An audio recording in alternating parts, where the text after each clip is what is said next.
வணக்கம். தி நெல்லை டைம்ஸின் தினமொரு திருக்குறள். பொருள் நீங்கி பொச்சாந்தார் என்பர் அருள் நீங்கி அல்லவை செய்தொழுகுவார். குறள் விளக்கம்.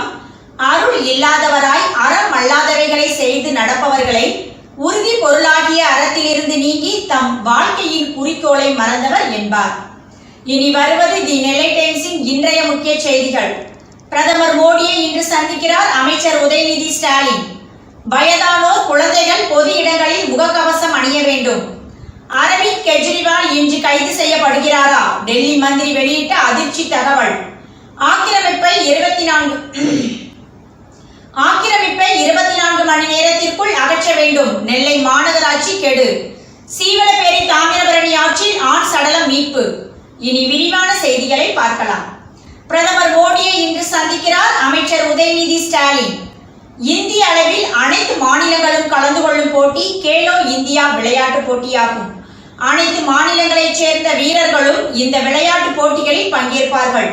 இந்த போட்டிகள் தமிழகத்தில் சென்னை, மதுரை, திருச்சி, கோவை ஆகிய நகரங்களில் நடத்தப்பட உள்ளன. இம்மாதம் 19ஆம் தேதி தொடங்கி 31ஆம் தேதி வரை போட்டிகள் நடைபெற உள்ளன. போட்டியின் நிறைவு விழா கோலாகலமாக சென்னையில் நடத்தப்பட உள்ளது. இந்த விழாவில் பங்கேற்க பிரதமர் நரேந்திர மோடிக்கு அழைப்பு விடுக்க முடிவு செய்யப்பட்டு உள்ளது. அதற்காக அதிகாரப்பூர்வமாக அழைப்பு விடுப்பதற்காக இளைஞர் நலன் மற்றும் விளையாட்டு மேம்பாட்டுத்துறை அமைச்சர் உதயநிதி ஸ்டாலின் டெல்லி சென்றுள்ளார். இன்று காலை பிரதமர் நரேந்திர மோடியை அமைச்சர் உதயநிதி ஸ்டாலின் சந்தித்து பேசுகிறார். அப்போது கேலோ இந்தியா விளையாட்டு போட்டி நிறைவு விழாவில் பங்கேற்க வேண்டும் என்று பிரதமர் நரேந்திர மோடிக்கு அழைப்பு விடுத்து அதற்கான அழைப்பிதழை அமைச்சர் உதயநிதி ஸ்டாலின் வழங்குவார். வயதானோர், குழந்தைகள் பொது இடங்களில் முகக்கவசம் அணிய வேண்டும். சென்னை தலைமைச் செயலகத்தில் மருத்துவ மற்றும் மக்கள் நல்வாழ்வுத்துறை அமைச்சர் மா சுப்பிரமணியன் முன்னிலையில் நேற்று ரூபாய் 27.96 கோடி மதிப்பீட்டில் காசநோயை கண்டறிய அதிநவீன விரைவு மூலக்கூறு கண்டறியும் கருவிகள் இந்தியன் ஆயில் கார்ப்பரேஷன் நிறுவனத்தின் பெரு நிறுவன கூட்டு சமூக பொறுப்பு நிதியில் இருந்து வழங்கும் வகையில் புரிந்துணர்வு ஒப்பந்தம் கையெழுத்தானது. பின்னர் செய்தியாளர்களுக்கு அமைச்சர் மா சுப்பிரமணியன் அளித்த பேட்டி வருமாறு. கொரோனா பாதிப்பு 20 என்ற எண்ணிக்கையில் மட்டும்தான் இருக்கிறது. நேற்று 25 என்றளவில் இருந்தது. அதில் சென்னையில் 15 பாதிப்பு காணப்பட்டது. உருமாறிய JN.11 கொரோனா வைரஸ் உலகளவில் பெரிய அளவிலான தாக்கத்தை ஏற்படுத்தியுள்ளது. சிங்கப்பூரில் 1000 என்றளவில் கொரோனா பரவியிருந்தது. 5வது டோஸ் தடுப்பூசி வழங்க வேண்டும் என்று அறிவுறுத்தப்பட்டு இருக்கிறது. இது பற்றி சிங்கப்பூர் தேசிய பல்கலைக்கழக மருத்துவர்களுடன் தொடர்ந்து பேசுகிறோம். இந்தியாவில் அதற்கான அவசியம் தற்போது எழவில்லை என்று மத்திய மக்கள் நல்வாழ்வுத்துறை கூறியுள்ளது. வயது முதிர்ந்தவர்கள், கர்ப்பிணிகள், சிறு குழந்தைகள், நோய் எதிர்ப்பு சக்தி குறைவாக இருப்பவர்கள், இணை நோய் உள்ளவர்கள் பொதுவான இடங்களுக்கு செல்லும் போது முகக்கவசம் அணிவது, கைகளை அடிக்கடி சோப்பு போட்டு கழுவுவது, சமூக இடைவெளி கடைபிடிப்பது போன்ற வழிகாட்டு நெறிமுறைகள் பின்பற்ற வேண்டும் என்று மத்திய மக்கள் நல்வாழ்வுத்துறையும் உலக சுகாதார நிறுவனமும் அறிவுறுத்தியுள்ளன.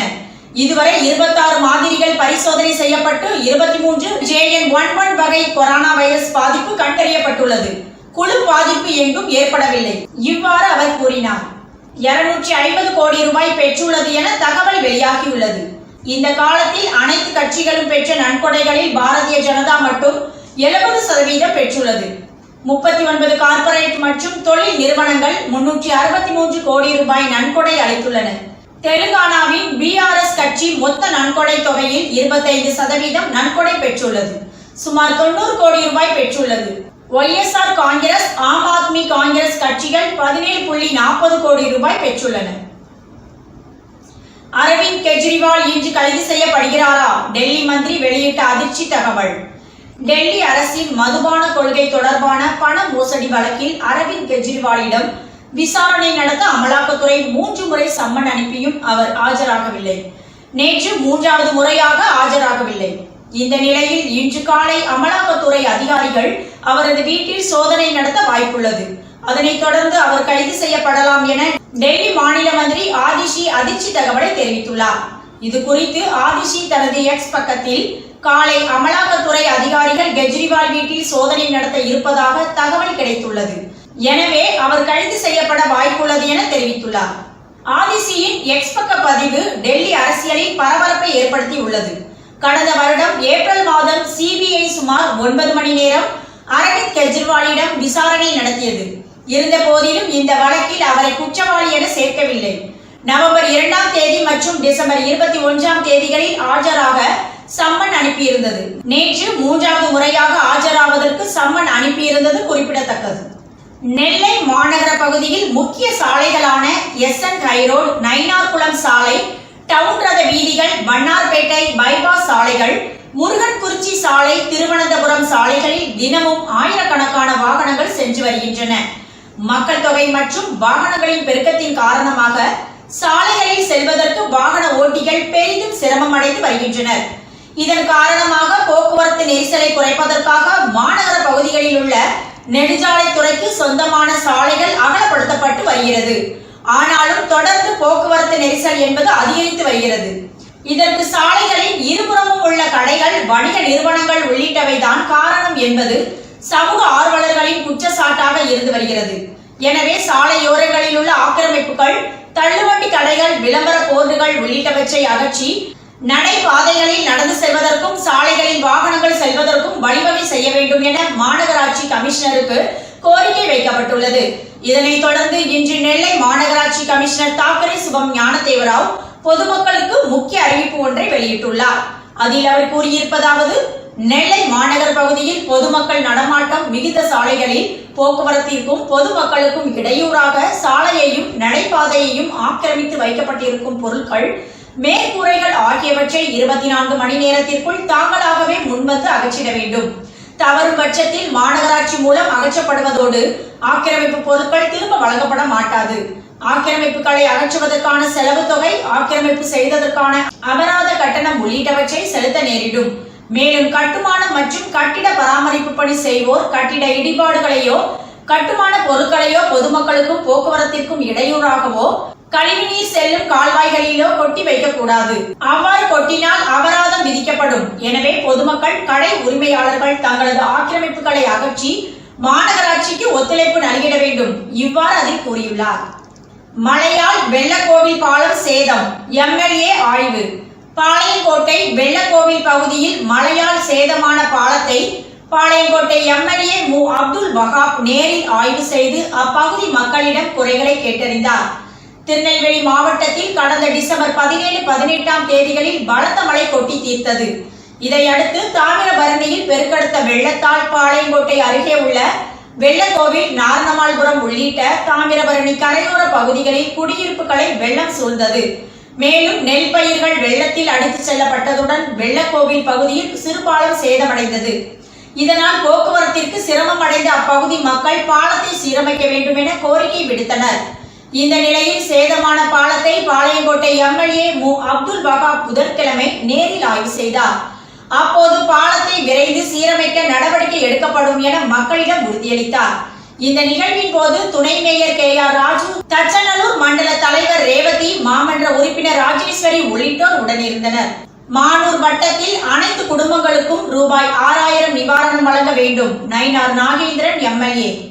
திருநெல்வேலி மாவட்டம் மானூர் வட்டத்தில் அனைத்து குடும்ப அட்டைதாரர்களுக்கும் வெள்ள நிவாரணமாக தலா ரூபாய் 6000 வழங்க வேண்டும் என்றார் திருநெல்வேலி சட்ட பேரவை உறுப்பினர் நயினார் நாகேந்திரன்.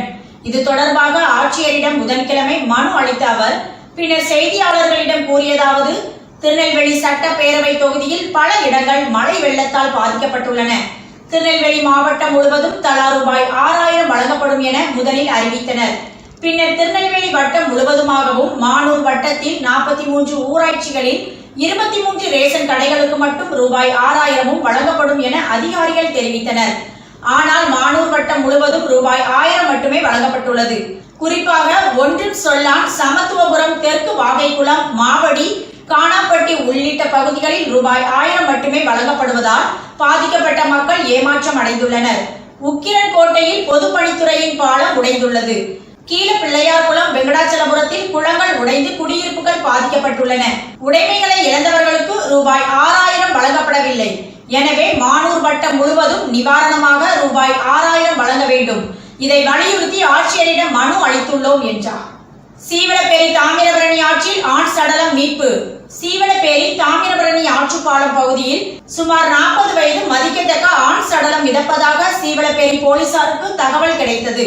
அதன் பேரில் காவல் உதவி ஆய்வாளர் சிவகுமார் மற்றும் கங்கைகொண்டான் தீயணைப்பு நிலைய வீரர்கள் சம்பவ இடத்திற்கு சென்று சடலத்தை கைப்பற்றி பிரேத பரிசோதனைக்காக திருநெல்வேலி அரசு மருத்துவக் கல்லூரி மருத்துவமனைக்கு அனுப்பி வைத்தனர்.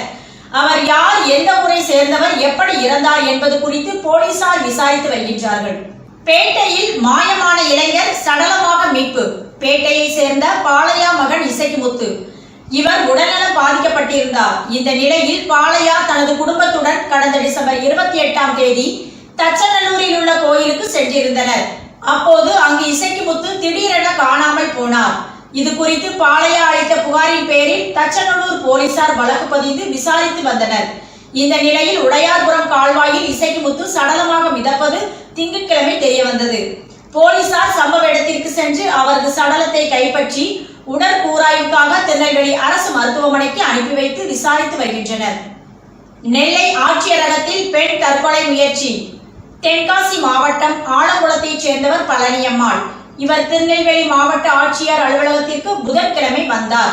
பின்னர் அவர் மறைத்து கொண்டு வந்திருந்த விஷ பாட்டிலை திறந்து குடிக்க முயன்றார். அங்கு பாதுகாப்பிற்கு நின்றிருந்த போலீசார் இதை பார்த்து தடுத்து நிறுத்தி பாட்டிலை பறிமுதல் செய்தனர். பழனியம்மாள் கூறுகையில், எனது சகோதரி ராஜலட்சுமிக்கும் அவரது கணவருக்கும் பிரச்சனை ஏற்பட்ட நிலையில் ஆலங்குளம் மகளிர் காவல் நிலையத்திற்கு புகார் அளிக்க சென்றோம். அங்கிருந்த போலீசார் எனது சகோதரியை தாக்கி அவதூறான வார்த்தைகளை பேசி மிரட்டல் விடுத்தனர். தற்போது அவர் திருநெல்வேலி அரசு மருத்துவக் கல்லூரி மருத்துவமனையில் சிகிச்சை பெற்று வருகிறார். இதற்கு காரணம் மாணவர்கள் மீது நடவடிக்கை எடுக்க வேண்டும் என்றார். இத்துடன் இன்றைய செய்திகள் நிறைவடைந்தன. நம்பிக்கையும் முயற்சியும் வாழ்வில் நம்மை வெற்றியடை செய்யும். நன்றி, வணக்கம்.